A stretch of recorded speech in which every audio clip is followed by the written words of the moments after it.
പിണറായി പരമ്പര കൊലക്കേസിൽ പ്രതി സൗമ്യയെ കോടതി 4 ദിവസത്തെ പോലീസ് കസ്റ്റഡിയിൽ വിട്ടു. തലശ്ശേരി ഫസ്റ്റ് ക്ലാസ് ജുഡീഷ്യൽ മജിസ്ട്രേറ്റാണ് പ്രതിയെ പോലീസ് കസ്റ്റഡിയിൽ വിട്ടത്. നേരത്തെ കനത്ത കാവലിൽ പ്രതിയെ കൃത്യം നടന്ന വീട്ടിലെത്തിച്ച് അന്വേഷണ സംഘം തെളിവ് ശേഖരിച്ചിരുന്നു. അതേസമയം പ്രതിയുടെ ഭർത്താവ് കിഷോറിനെ കേസിൽ വിശദമായി ചോദ്യം ചെയ്യുമെന്നും അന്വേഷണ സംഘം പറഞ്ഞു.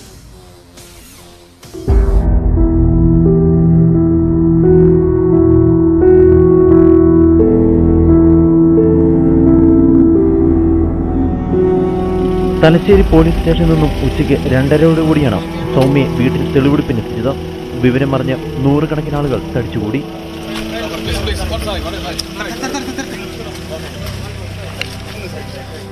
മിനിറ്റോളം തെളിവെടുപ്പ് നീണ്ടു. ഏതു മുറിയിൽ വെച്ചാണ് ഭക്ഷണത്തിൽ വിഷം കലർത്തിയെന്ന് അന്വേഷണ സംഘം ചോദിച്ചറിഞ്ഞു. മുഖം മറിച്ചാണ് സൗമ്യയെ വീട്ടിൽ നിന്നും പുറത്തിറങ്ങിയത്. ജീപ്പിലേക്ക് കയറ്റാനുള്ള ശ്രമത്തിനിടെ നാട്ടുകാരുടെ പ്രതിഷേധം.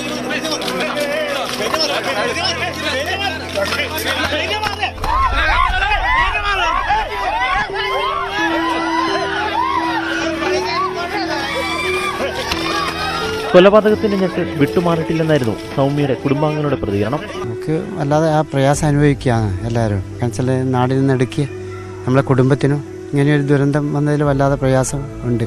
കുടുംബത്തിലെ നാണക്കേടാണ് ആകെ ഇങ്ങനെയൊരു സംഭവം നടന്നതിൻ്റെ. പിന്നെ മറ്റുള്ളവർക്കെല്ലാം ഭയങ്കര പ്രയാസങ്ങളുണ്ട്. അതിനിടെ സൗമ്യയുടെ മകൾ ഐശ്വര്യയുടെ ആന്തരിക അവയവങ്ങളുടെ രാസപരിശോധന ഫലവും പുറത്തുവന്നു. സൗമ്യയുടെ മാതാപിതാക്കളുടെ ശരീരത്തിൽ കണ്ടെത്തിയ അലുമിനിയം ഫോസ്ഫൈഡ് തന്നെയാണ് മകളുടെ മരണത്തിനും കാരണമായത്.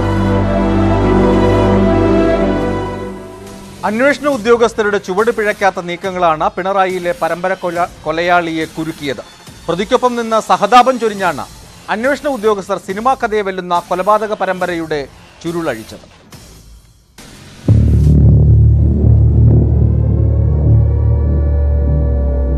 കൃത്യതയോടെയുള്ള നീക്കമാണ് പിണറായിയിലെ കൊലപാതക പരമ്പരകളുടെ ചുരുളഴിച്ചത്. മുഖ്യമന്ത്രി തന്നെ നേരിട്ടിടപെട്ട് മരണത്തിന്റെ കാരണം കണ്ടെത്താൻ ആവശ്യപ്പെട്ടിരുന്നു. ഇതിനിടെയാണ് കൊലയാളി അസുഖം നടിച്ചതും ആശുപത്രിയിലായതും. യുവതിക്ക് കാര്യമായ അസുഖമില്ലെന്ന് മനസ്സിലാക്കിയ പോലീസ് തന്ത്രപൂർവ്വം അവരെ ആശുപത്രി ഐസിയുവിലാക്കി സുരക്ഷിതമാക്കുകയും പുറത്ത് തെളിവുകൾ ശേഖരിക്കാനുള്ള ശ്രമത്തിൽ ഏർപ്പെടുകയുമായിരുന്നു.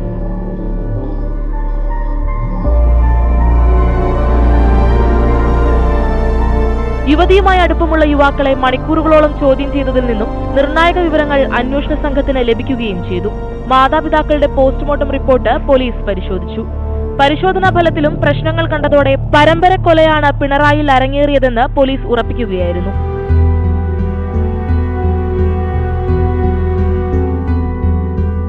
പ്രതി സൗമ്യയെ തലശ്ശേരി റെസ്റ്റ് ഹൌസിലെത്തിച്ച് രാവിലെ മുതൽ സിഐയുടെ നേതൃത്വത്തിൽ ചോദ്യം ചെയ്തു. ഉച്ചയോടെ ASP ചൈത്ര തെരേസ ജോണും ക്രൈംബ്രാഞ്ച് ഡിവൈഎസ്പി രഘുരാമനും എത്തിയിരുന്നു. കണ്ണൂർ ഡിവൈഎസ്പി P സദാനന്ദൻ ചോദ്യം ചെയ്യാൻ റെസ്റ്റ് ഹൌസിലെത്തിയതോടെയാണ് കളം മാറിയത്. സൗമ്യയ്ക്കൊപ്പം നിന്ന് സഹതാപ വാക്കുകളോടെയാണ് സദാനന്ദൻ ചോദ്യം ചെയ്യൽ തുടങ്ങിയത്. മകളില്ലാതാകുന്നതാണ് ജീവിതത്തിന് നല്ലതെന്ന് തോന്നലില്ലേ എന്ന ചോദ്യത്തിന് അതേയെന്ന് ഉത്തരം കിട്ടിയതോടെ അന്വേഷണ സംഘത്തിന് മുന്നിൽ പ്രതി എല്ലാം തുറന്നു പറയുമെന്ന് ഉറപ്പായെന്നും പോലീസ് പറഞ്ഞു. ഇതിനിടെ തന്റെ മുന്നിലെത്തിയ സിഐയുടെ ഇരുകൈകളും മുറുകെ പിടിച്ച പ്രതി സൗമ്യ പൊട്ടിക്കരയുകയായിരുന്നു. പിന്നെ 2 ഗ്ലാസ് വെള്ളം കുടിച്ച ശേഷം 15 മിനിറ്റ് കൊണ്ട് പോലീസിന് മുന്നിൽ കൊലപാതക പരമ്പര ഒരു സിനിമാ കഥ പോലെ പ്രതി പറഞ്ഞു തീർക്കുകയായിരുന്നു. പിണറായിയിലെ പരമ്പര കൊലയാളിക്ക് ആറ്റിങ്ങൽ അനുശാന്തി, മെൽബണിലെ സോഫിയ, ഷെറിൻ കാരണവർ എന്നിവരുമായി വിദൂര സാമ്യമുണ്ടെന്ന് അന്വേഷണ ഉദ്യോഗസ്ഥർ. 3 പേരും കാമുകനുമൊത്തുമുള്ള ജീവിതം ആഗ്രഹിച്ച് സ്വന്തം കുടുംബത്തെ ഹോമിച്ചവരാണെന്നും അന്വേഷണ സംഘം കൂട്ടിച്ചേർക്കുന്നു.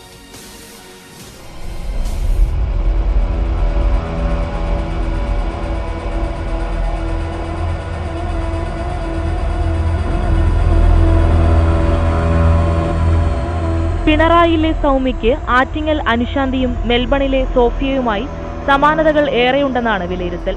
മൂവരും വഴിവിട്ട ബന്ധങ്ങൾ സംരക്ഷിക്കാൻ കൊലപ്പെടുത്തിയത് വളരെ വേണ്ടപ്പെട്ടവരെ. അനുശാന്തിയും സൗമ്യയും കൊലപ്പെടുത്തിയത് സ്വന്തം മക്കളെയാണെന്നത് ക്രൂരതയുടെ ചിത്രം വ്യക്തമാക്കുന്നതായും പോലീസ് ചൂണ്ടിക്കാട്ടുന്നു.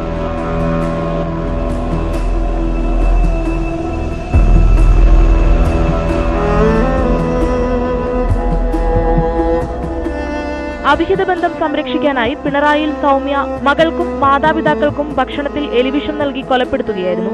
മകൾക്ക് ചോറിലും അച്ഛന് രസത്തിലും അമ്മയ്ക്ക് മീൻകറിയിലുമായിരുന്നു വിഷം ചേർത്ത് നൽകിയത്. ഏറെക്കുറെ ഇതിന് സമാനമായിരുന്നു മെൽബണിൽ മലയാളിയായ സോഫിയ ഭർത്താവ് സാമിനെ സയനൈഡ് നൽകി കൊലപ്പെടുത്തിയത്. ആറ്റിങ്ങലിൽ നടന്ന കൂട്ടക്കൊലപാതകം സഹപ്രവർത്തക നിനോ മാത്യുവിനൊപ്പം ജീവിക്കാൻ വേണ്ടി അനുശാന്തി സ്വന്തം കുഞ്ഞിന്റെ തലയടിച്ചു തകർക്കാൻ കാമുകന് അനുവാദം നൽകുകയായിരുന്നു.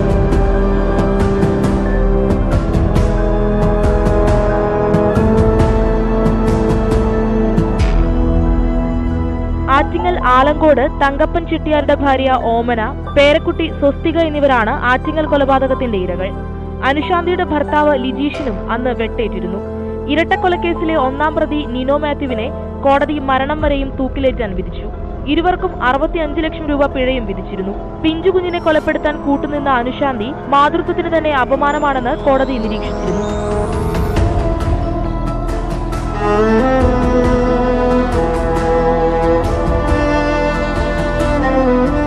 മെൽബണിൽ സോഫിയ കാമുകൻ അരുൺ കമലാസിനൊപ്പം ജീവിക്കാൻ വേണ്ടി ഭർത്താവ് സാമിന് സയനൈഡ് നൽകി കൊലപ്പെടുത്തുകയായിരുന്നു. ഭർത്താവിനും കുഞ്ഞിനുമൊപ്പം കിടന്നുറങ്ങിയ കിടക്കിയിൽ വെച്ചാണ് കാമുകൻ അരുൺ കമലാസനും സോഫിയയും ചേർന്ന് വിഷം നൽകി സാമിനെ കൊലപ്പെടുത്തിയത്. എന്നാൽ തുടർന്നുള്ള സോഫിയയുടെ ജീവിതം കണ്ട് സംശയം തോന്നിയ അജ്ഞാതയായ സ്ത്രീ വിവരം മെൽബൺ പോലീസിനെ അറിയിക്കുകയായിരുന്നു. തുടർന്ന് നടത്തിയ അന്വേഷണത്തിലാണ് സോഫിയയും അരുണും കുടുങ്ങിയത്. വിദേശ വനിത ലിഗയുടെ മരണം കൊലപാതകമാകാനാണ് സാധ്യതയെന്ന് ഫോറൻസിക് സംഘം. അതേസമയം മരണം ശ്വാസം മുട്ടിയാകാമെന്ന് പോസ്റ്റ്മോർട്ടം നടത്തിയ ഡോക്ടർമാർ അന്വേഷണ സംഘത്തെ അറിയിച്ചു. ലൈംഗിക പീഡനം നടന്നിട്ടില്ലെന്നാണ് പ്രാഥമിക നിഗമനം.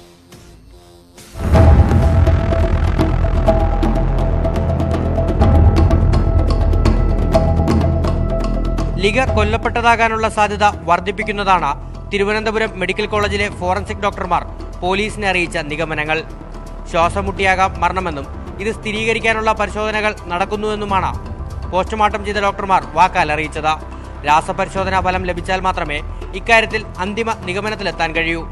അതേസമയം ശരീരത്തിലെവിടെയും ക്ഷതമോ മുറിവോ ഇല്ലെന്നും എല്ലുകൾ ഒടിഞ്ഞിട്ടില്ലെന്നും ഡോക്ടർമാർ അറിയിച്ചു. മൃതദേഹം കണ്ടെത്തിയ കുറ്റിക്കാട്ടിലേക്ക് വിദേശ വനിത പോകുന്നത് കണ്ടിരുന്നതായി നാട്ടുകാരായ 3 യുവാക്കളും പോലീസിന് മൊഴി നൽകി. അയൽവാസിയായ സ്ത്രീ പറഞ്ഞുവെന്നാണ് യുവാക്കളുടെ മൊഴി. ഈ സാഹചര്യത്തിൽ ആത്മഹത്യാ സാധ്യത പൂർണ്ണമായി തള്ളാനും പോലീസ് തയ്യാറല്ല. ലിഗയുടെ മൃതദേഹം കണ്ടെത്തിയ സ്ഥലത്ത് ഇതിനു മുമ്പും വിദേശികളെത്തിയിട്ടുണ്ടെന്നാണ് നാട്ടുകാരന്റെ വെളിപ്പെടുത്തൽ. പലവരും ഇതിലെ പോകുന്നത് കണ്ടിട്ടുണ്ട്. ഈ സ്ത്രീ അങ്ങനെ കണ്ടിട്ടില്ല. വേറെ ഗസ്റ്റുകൾ അങ്ങനെ വന്നു പോണത് ഇത് പൊതുവഴിയതുപോലെ അങ്ങ് പോകും. ഇന്നോ നാളെയോ ലഭിക്കുന്ന പോസ്റ്റ്മോർട്ടം റിപ്പോർട്ടോടെ കേസിൽ വ്യക്തതയുണ്ടാകുമെന്നാണ് അന്വേഷണ സംഘത്തിന്റെ പ്രതീക്ഷ.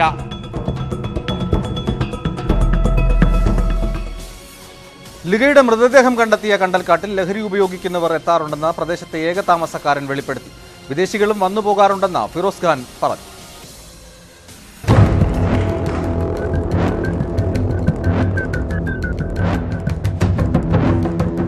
ലിഗയുടെ മൃതദേഹം കണ്ടെത്തിയ സ്ഥലത്ത് ഇതിനു മുൻപും വിദേശികൾ എത്തിയിട്ടുണ്ടെന്നാണ് കണ്ടൽക്കാടിനു സമീപത്തെ ഏക കുടുംബത്തിലെ അംഗമായ ഫിറോസ് ഖാന്റെ വെളിപ്പെടുത്തൽ. പ്രദേശവാസികളിൽ ചിലർ വിദേശികളെ കൂട്ടിക്കൊണ്ട് വന്നിട്ടുമുണ്ട്. പലവരും ഇതിലെ പോകുന്നത് കണ്ടിട്ടുണ്ട്. ഈ സ്ത്രീ അങ്ങനെ കണ്ടിട്ടില്ല.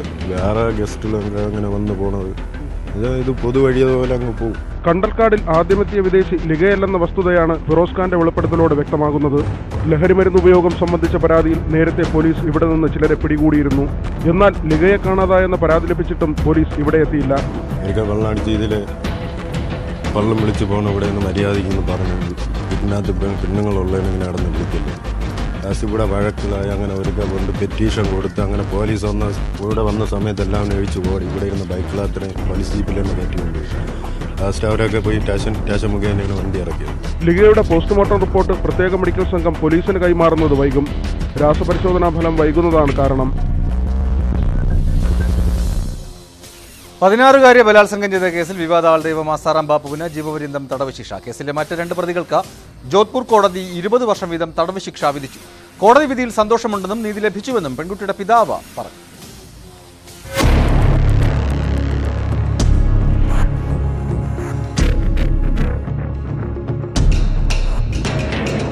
ജോധ്പൂരിലെ SC/ST കോടതിയാണ് 70-കാരനായ ആസാറാം ബാപ്പുവിന് ജീവപര്യന്തം തടവ് ശിക്ഷ വിധിച്ചത്. 16-കാരിയെ ബലാത്സംഗം ചെയ്ത കേസിലെ കൂട്ടുപ്രതികൾക്ക് 20 വർഷം വീതം ശിക്ഷ വിധിച്ചപ്പോൾ പ്രകാശ്, ശരത് എന്നീ പ്രതികളെ തെളിവില്ലാത്തതിനാൽ വെറുതെ വിട്ടു.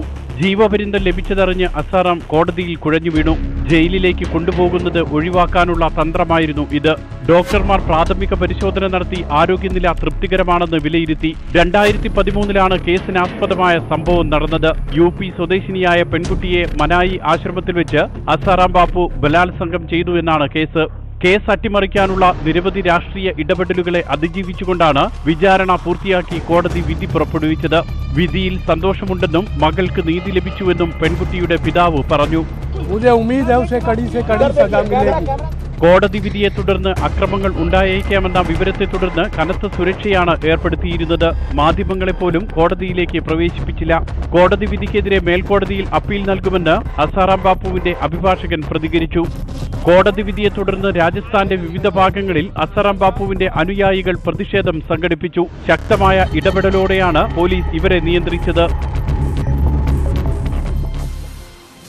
അസാറാം ബാപ്പുവിന് മുമ്പും ആൾദൈവങ്ങൾ പീഡനക്കേസിൽ തടവ് ശിക്ഷയ്ക്ക് വിധിക്കപ്പെട്ടിരുന്നു.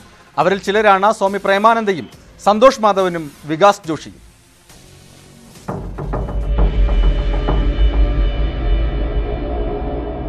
വിശ്വാസത്തിന്റെയും ഭക്തിയുടെയും മറവിൽ കുട്ടികളടക്കമുള്ളവരെ ലൈംഗിക പീഡനത്തിന് ഇരയാക്കിയതിന്റെ പേരിൽ അഴിക്കുള്ളിലാകുന്ന ആൾദൈവങ്ങളിൽ ഒടുവിലത്തെയാളാണ് ആസാറാം ബാപ്പു. സ്വാമി പ്രേമാനന്ദ, സന്തോഷ് മാധവൻ, വികാസ് ജോഷി എന്നിവരാണ് മുൻപ് ബാലപീഡനത്തിന്റെ പേരിൽ അഴിക്കുള്ളിലായത്. 15 വർഷം മുൻപ് ആശ്രമത്തിലെ 2 യുവതികളെ പീഡിപ്പിച്ച കേസിൽ ആൾദൈവം ഗുർമീത് റാം റഹീമിന് കഴിഞ്ഞ വർഷമാണ് 20 വർഷത്തെ തടവ് ശിക്ഷ ലഭിച്ചത്. നിരവധി കൊച്ചുകുട്ടികളെ പീഡിപ്പിക്കുകയും കൊലപാതകമടക്കമുള്ള കുറ്റകൃത്യങ്ങളിൽ പിടിക്കപ്പെടുകയും ചെയ്ത പ്രേംകുമാർ സോമസുന്ദരം എന്ന സ്വാമി പ്രേമാനന്ദയെ 1997 ഇരട്ട ജീവപര്യന്തം തടവിന് ശിക്ഷിച്ചത്. ശ്രീലങ്കയിൽ നിന്നും 1984 ഇന്ത്യയിലെത്തി ആശ്രമം തുടങ്ങി ആയിരക്കണക്കിന് ആളുകളെ അനുയായികളായി വെച്ചുകൊണ്ടിരുന്ന സ്വാമിയുടെ യഥാർത്ഥ സ്വഭാവം പുറം ലോകമറിഞ്ഞത് 1994 ആശ്രമത്തിൽ നിന്നും രക്ഷപ്പെട്ട ഒരു പെൺകുട്ടിയാണ് അതിനുള്ളിൽ നടക്കുന്ന പീഡനങ്ങളുടെ കഥ പുറം ലോകത്തെ അറിയിച്ചത്. ആശ്രമത്തിൽ തുടർച്ചയായ മാനഭംഗത്തിനിരയായ പെൺകുട്ടി താൻ ഗർഭിണിയാണെന്ന് പോലീസിനെ അറിയിക്കുകയായിരുന്നു. നാളുകൾ നീണ്ട വിചാരണയ്ക്ക് ശേഷം 1997 ഓഗസ്റ്റ് 20 ശിക്ഷ വിധിച്ചു. ശിക്ഷ അനുഭവിച്ചു വരുന്നതിനിടെ 2011 ഫെബ്രുവരി 21 കടുത്ത കരൾ രോഗത്തെ തുടർന്ന് ഗൂഡല്ലൂർ സെൻട്രൽ ജയിലിൽ വെച്ച് പ്രേമാനന്ദ മരണമടഞ്ഞു.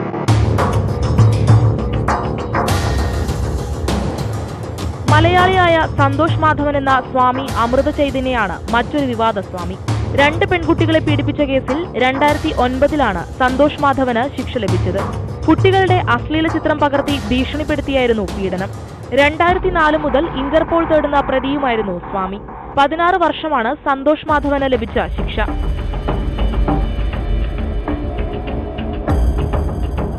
ആശ്രമത്തിലെ 2 യുവതികളെ പീഡിപ്പിച്ച കേസിൽ കഴിഞ്ഞ വർഷമാണ് ദേരാ സച്ച സൗദ മേധാവി ഗുർമീത് റാം റഹീമിനെ 20 വർഷത്തേക്ക് ശിക്ഷിച്ചത്. 15 വർഷം മുൻപ് നടന്ന കേസിലായിരുന്നു ശിക്ഷ. RJ രാജേഷ് കൊലക്കേസിൽ പോലീസ് കസ്റ്റഡിയിൽ വാങ്ങിയ പ്രതികളെ കോടതിയിൽ ഹാജരാക്കി റിമാൻഡ് ചെയ്തു. അലിഭായ്, അപ്പുണ്ണി, തൻസീർ, യാസിൻ എന്നിവരെയാണ് തെളിവെടുപ്പിന് കസ്റ്റഡിയിൽ വാങ്ങിയിരുന്നത്.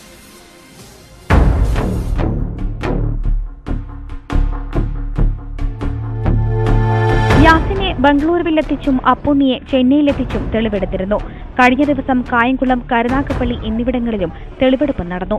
ഇന്ന് കൊലപാതകം നടന്ന മടവൂരിലെത്തിച്ച പ്രതികളെ തടിച്ചുകൂടിയ ജനം ഊക്കി വിളിക്കുകയും അസഭ്യം പറയുകയും ചെയ്തു. പോലീസ് കസ്റ്റഡിയിൽ അപ്പുണ്ണി പലതവണ അക്രമാസക്തനാകുകയും ചെയ്തിരുന്നു. തെളിവെടുപ്പ് പൂർണ്ണമായതിനെ തുടർന്നാണ് പ്രതികളെ കോടതിയിൽ ഹാജരാക്കി വീണ്ടും റിമാൻഡ് ചെയ്തത്.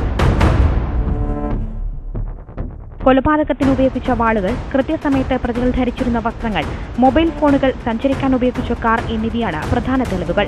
കൂടാതെ കൊല്ലപ്പെട്ട രാജേഷും കൊട്ടേഷൻ കൊടുത്ത സത്താറും തമ്മിൽ നടന്ന പ്രകോപനകരമായ ഫോൺ സംഭാഷണങ്ങൾ, ഖത്തറിലെ വിവാദ യുവതിയും രാജേഷും തമ്മിൽ നടന്ന ഫോൺ സംഭാഷണങ്ങൾ എന്നിവയും അന്വേഷണ സംഘം ശേഖരിച്ചിട്ടുണ്ട്.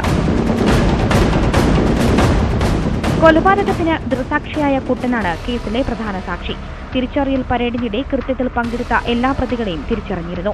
കേസിലെ 1-ാം പ്രതി സത്താറിനെ കേരള പോലീസിന് വിട്ടുകിട്ടാൻ ഖത്തർ ആഭ്യന്തര വകുപ്പിന് നോട്ടീസ് നൽകിയിട്ടുണ്ടെന്നും ദിവസങ്ങൾക്കുള്ളിൽ സത്താറിനെ കൈമാറുമെന്നാണ് പ്രതീക്ഷയെന്നും അന്വേഷണ ഉദ്യോഗസ്ഥർ പറഞ്ഞു. Attingal DYSP, CI, Kilimanoor CI എന്നിവരുടെ നേതൃത്വത്തിലുള്ള പോലീസ് സംഘമാണ് കൊലപാതകം നടന്ന ആഴ്ചകൾക്കുള്ളിൽ പ്രതികളെ പിടികൂടി തെളിവെടുപ്പും തിരിച്ചറിയൽ പരേഡും പൂർത്തിയാക്കിയത്. ഇതിനിടെ പ്രതികളിൽ നിന്ന് അന്വേഷണ ഉദ്യോഗസ്ഥർക്ക് ചിക്കൻ പോക്സ് പകരുകയും ചെയ്തിരുന്നു. അപരിചിതന് രാത്രി ലിഫ്റ്റ് കൊടുത്ത ബൈക്ക് യാത്രക്കാരനെ കൊലപ്പെടുത്താൻ ശ്രമം. എറണാകുളം വാഴക്കാല സ്വദേശി സനോഷാണ് ആക്രമിക്കപ്പെട്ടത്. അക്രമിയിൽ നിന്നും തലനാരിഴയ്ക്കാണ് രക്ഷപ്പെട്ടതെന്ന് സനോഷ് പറഞ്ഞു.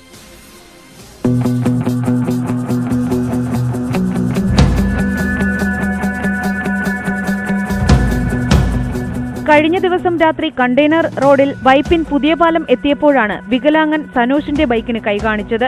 ബൈക്ക് നിർത്തിയ സനോഷിനോട് എറണാകുളം വരെ കൊണ്ടുവിടാമോ എന്ന് ചോദിച്ചു. ഇതു സംബന്ധിച്ച സനോഷ് ഇയാളെ കൂടെ കൂട്ടി.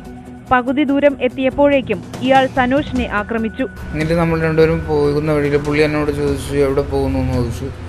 ഞാൻ പറഞ്ഞു എനിക്ക് ഞാൻ എറണാകുളം വഴി കാക്കനാട് പോകണേണെന്ന് പറഞ്ഞു. അപ്പോൾ പുള്ളി എന്നോട് പറഞ്ഞു എറണാകുളത്താക്കി തരാൻ പറഞ്ഞു.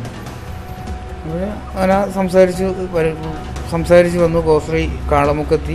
അത് കഴിഞ്ഞ് ഗോശ്രീ പാലം കയറിയപ്പോഴത്തേക്ക് പുള്ളി എൻ്റെ പുറകിലിരുന്ന് പോക്കറ്റിലൊക്കെ തപ്പാൻ തുടങ്ങി.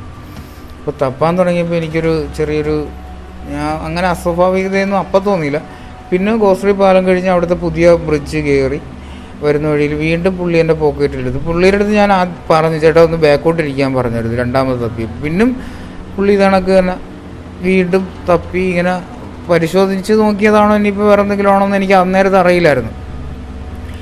വീണ്ടും ആ വല്ലാർപാടം പള്ളി കഴിഞ്ഞിട്ടുള്ള പാലത്തിൻ്റെ ആ സ്ലോപ്പിൻ്റെ സൈഡിൽ വെച്ചിട്ട് പുള്ളി എൻ്റെ തോളിൽ കൈവച്ചു. അത് മുട്ട് ചേർത്താണ് ഇങ്ങനെ കൈവച്ചത്. അപ്പോൾ ആ കൈവച്ചിട്ട് എൻ്റെ ഫ്രണ്ടിലോട്ട് വിരൽ മൊത്തം കൈയും കൂടെ കൊണ്ട് ഇങ്ങനെ ഒരു തടവൊക്കെ അങ്ങ് തടകി. സനോഷിന്റെ മുതുകിലും കൈയിലും മുറിവുണ്ടാക്കി അക്രമി ഓടി രക്ഷപ്പെടുകയായിരുന്നു. പിന്നീട് ഈ വഴി വന്ന യുവാക്കളാണ് സനോഷിനെ ആശുപത്രിയിലെത്തിച്ചത്. രാത്രികാലങ്ങളിൽ നിരവധി പേർക്ക് ലിഫ്റ്റ് നൽകിയിട്ടുണ്ടെന്നും ഇത്തരത്തിൽ ഒരു അനുഭവം ആദ്യമാണെന്നും സനോഷ് പറഞ്ഞു. സംഭവത്തിൽ മുളവുകാട് പോലീസ് കേസെടുത്ത് അന്വേഷണം തുടങ്ങി. കൊച്ചിയെ വിറപ്പിച്ച കുപ്രസിദ്ധ ഗുണ്ട കളമശ്ശേരി ശ്രീരാഗിനെ പോലീസ് അറസ്റ്റ് ചെയ്തു.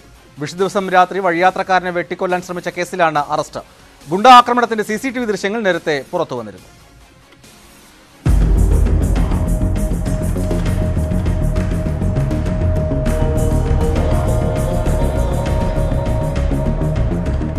കൊച്ചി വട്ടേക്കുന്നം സ്വദേശി എൽദോയും സുഹൃത്തുക്കളും വിഷു ആഘോഷം കഴിഞ്ഞ് തിരിച്ചു പോകുമ്പോൾ രണ്ടുപേർ ചേർന്ന് മർദ്ദിക്കുകയായിരുന്നു. മദ്യലഹരിയിൽ വഴിയിൽ വീണ എൽദോയുടെ സുഹൃത്തിനെ എടുത്തുകൊണ്ടുപോകണമെന്നാവശ്യപ്പെട്ടായിരുന്നു മർദ്ദനം. പിന്നീട് മറ്റൊരു സംഘത്തെ ഇവർ സംഭവസ്ഥലത്തേക്ക് വിളിച്ചു വരുത്തി. ബൈക്കിലെത്തിയ ഒരാൾ വെട്ടുകത്തിക്കൊണ്ട് എൽദോയുടെ കാലിൽ വെട്ടി.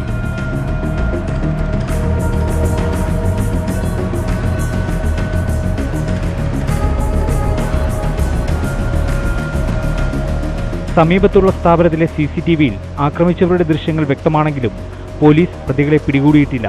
പോലീസ് പറയുന്നത് ഞങ്ങൾ അന്വേഷിക്കുന്നുണ്ട്, കേസ് അന്വേഷിക്കുന്നുണ്ട്, ഇന്ന് പിടിക്കുന്ന ആളെ പിടിക്കുമെന്നാണ് പോലീസ് പറയുന്നത്.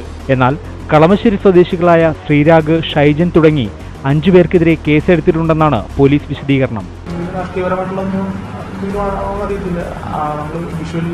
ആൾക്കാരെ തിരിച്ചറിയാനായിട്ട് മറ്റുള്ള നാട്ടുകാർ സഹകരിക്കുന്നില്ല. CPM പ്രാദേശിക നേതാക്കൾ കേസ് ഒത്തുതീർപ്പാക്കാൻ സമീപിച്ചതായി എൽദോയുടെ പിതാവ് വ്യക്തമാക്കി. കാലിൽ ഗുരുതരമായി പരിക്കേറ്റ എൽദോ ഇപ്പോൾ കളമശ്ശേരി മെഡിക്കൽ കോളേജ് ആശുപത്രിയിൽ ചികിത്സയിലാണ്. സാക്ഷി തുടരുന്നു. കോഴിക്കോട് കൊടുവള്ളിയിൽ മദ്യം നൽകി വീട്ടമ്മയെ കൂട്ടബലാത്സംഗം ചെയ്തെന്ന പരാതി. സംഭവത്തിൽ 5 പേർക്കെതിരെ പോലീസ് കേസെടുത്തു. പന്നൂരിലെ സ്വകാര്യ കെട്ടിടത്തിൽ വെച്ച് നിർബന്ധിച്ച മദ്യം കുടിപ്പിക്കുകയും 5 പേർ ചേർന്ന് ലൈംഗിക പീഡനത്തിന് ഇരയാക്കുകയും ചെയ്തുവെന്നാണ് വീട്ടമ്മയുടെ വെളിപ്പെടുത്തൽ. ഒരാളുമായി സംസാരിച്ചു കൊണ്ടിരിക്കുന്നതിനിടയിൽ 4 പേർ കൂടിയെത്തി കൂട്ടമാനഭംഗത്തിന് ഇരയാക്കിയെന്ന് വീട്ടമ്മ പോലീസിനോട് പറഞ്ഞു. പ്രതികളെക്കുറിച്ച് പോലീസിന് സൂചന ലഭിച്ചുവെന്നും ഉടൻ അറസ്റ്റുണ്ടാകുമെന്നും അന്വേഷണ ഉദ്യോഗസ്ഥർ വ്യക്തമാക്കി. തിരുവനന്തപുരം വിമാനത്താവളത്തിലെ യാത്രാവിവരങ്ങൾ ചോർത്തിയ മലേഷ്യൻ കമ്പനിക്കെതിരെ കടുത്ത നീക്കങ്ങളുമായി കസ്റ്റംസ് അധികൃതർ രംഗത്തെത്തി. അന്വേഷണ റിപ്പോർട്ട് ഹൈക്കോടതിയിൽ സമർപ്പിക്കാനാണ് തീരുമാനം. ഈ റിപ്പോർട്ടോടുകൂടി സാക്ഷി പൂർണ്ണമാകുന്നു. നമസ്കാരം.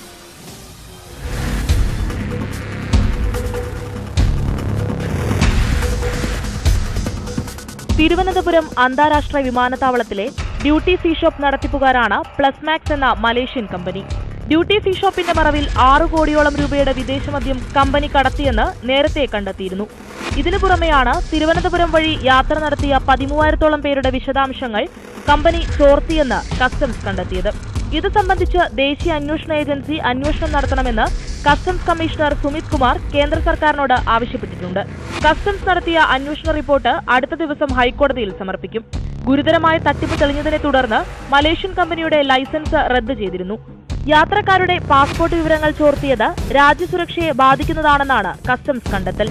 അതേസമയം 5 ദിവസമായി അടഞ്ഞുകിടക്കുന്ന ഡ്യൂട്ടി ഫ്രീ ഷോപ്പിന്റെ ലൈസൻസ് തിരികെ കിട്ടുന്നതിനായി പ്ലസ്മാക്സ് കമ്പനി നിയമ നടപടിക്കൊരുങ്ങുകയാണ്. കസ്റ്റംസിലെ ഉന്നതരെ സ്വാധീനിച്ച് അന്വേഷണം വഴിതിരിച്ചുവിടാനുള്ള നീക്കം മലേഷ്യൻ കമ്പനി നടത്തുകയാണെന്നും ആരോപണങ്ങളുണ്ട്.